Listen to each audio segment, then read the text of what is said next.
क्या आप जानते हैं कि जिस श्री कृष्ण ने पूरी महाभारत का भार अपनी उंगलियों पर उठा लिया, जिसने समय, मृत्यु और धर्म को अपनी इच्छा से घुमाया, वही कृष्ण अपनी जिंदगी के अंतिम क्षणों में बिल्कुल अकेले, निशब्द और निर्दोष होकर भी भाग्य के सामने खड़े थे। ये कहानी किसी युद्ध की नहीं है, किसी विजय की नहीं है, ये कहानी है भगवान के हार की। पर सवाल ये है, क्या सच में कृष्ण हार गए थे या ये भी उन्हीं का चुना हुआ सत्य था। जब हम कृष्ण का नाम लेते हैं तो हम लीला, प्रेम, चमत्कार और नीति को याद करते हैं।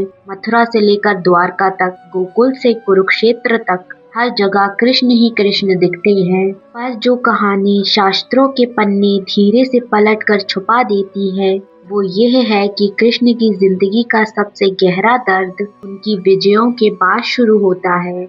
महाभारत का युद्ध जीता जा चुका था, पांडव जीत चुके थे, धर्म की स्थापना हो चुकी थी। पर जैसे ही शंख की गूंज शांत हुई, वैसे ही कृष्ण के मन में एक ऐसा शोर उठने लगा जिसे ना कोई सुन सकता था, ना समझ सकता था।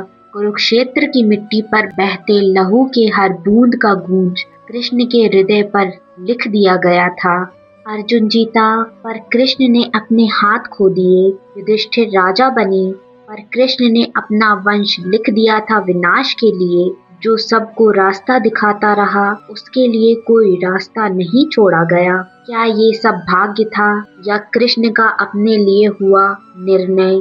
जब गांधारी ने कुरुक्षेत्र के युद्ध के बाद अपनी आंखों पर बंधी पट्टी खोली, तो उसने देखा, उस दृश्य ने सिर्फ हस्तिनापुर ही नहीं, पूरे युग को हिला दिया। मिट्टी लहू से भरी थी और विजय का शब्द भी शोक से भरा हुआ लग रहा था। गांधारी ने कृष्ण की तरफ देखा, वही कृष्णा जिन्होंने युद्ध के हर पल को नियंत्रित किया था, और उस पल एक माँ का दर्द भगवान पर टूट पड़ा। गांधारी ने कहा, कृष्ण, अगर तुम चाहते तो ये युद्ध रुक सकता था, अगर तुम चाहते तो मेरे 100 पुत्र जीवित रह सकते थे। ये आरोप नहीं था, ये एक माँ की टूटी हुई सांस थी। कृष्ण चुप रहे, ना कोई तर्क, ना कोई सफाई। और इसी निशब्दता में गांधारी का श्राप जन्मा। जैसे मेरे पुत्रों का वंश नष्ट हुआ, वैसे ही तुम्हारा यदुवंश भी नष्ट होगा।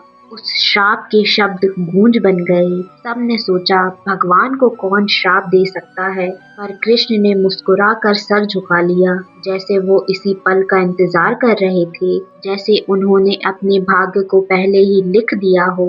यहीं से शुरू होती है असली कहानी, कृष्ण के हार की कहानी। यदुवंश, जो शक्ति, समृद्धि और अहंकार का प्रतीक बन चुका था, धीरे धीरे अपने ही बोझ से दबने लगा। द्वारका, जो कभी स्वर्ण नगरी थी, वहां अब शब्द बदलने लगे थे। विनोद से विज्ञान, विज्ञान से क्रोध और क्रोध से विनाश। कृष्ण सब देख रहे थे, रोक सकते थे पर रोका नहीं।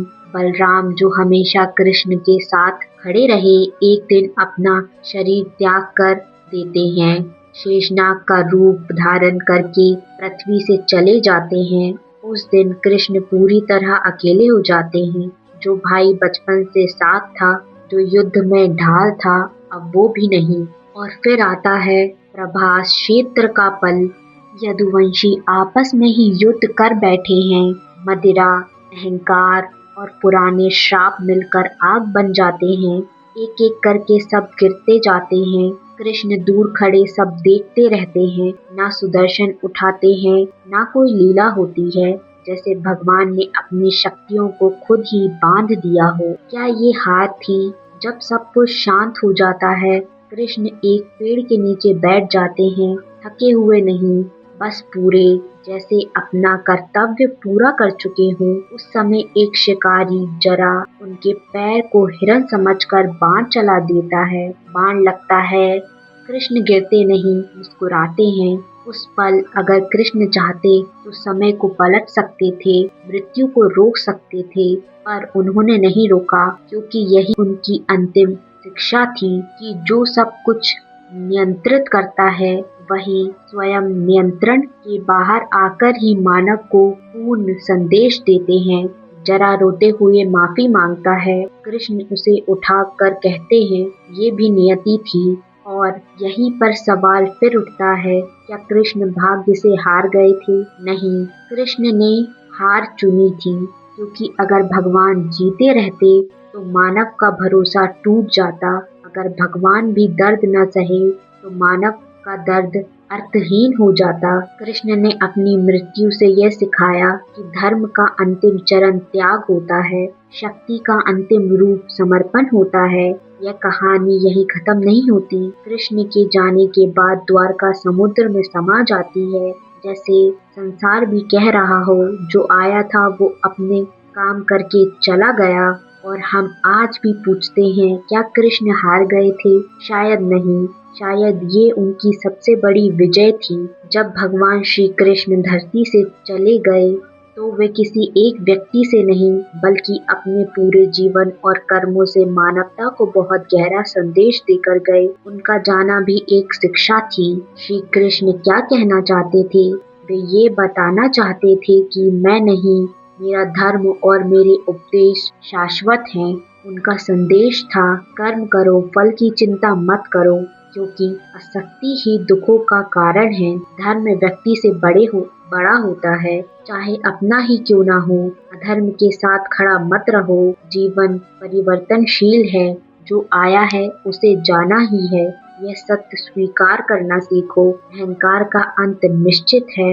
यदुवंश का नाश यह सिखाने के लिए था कि ईश्वर का वंश भी नियम से ऊपर नहीं। संसार में रहते हुए भी मोक्ष संभव है। प्रेम, भक्ति और कर्तव्य के साथ जीवन जीकर श्री कृष्ण का धरती से जाना यह संदेश था कि ईश्वर शरीर में नहीं, विचारों में जीवित रहते हैं। और जो गीता को जी ले, उसके लिए कृष्ण कभी नहीं जाते।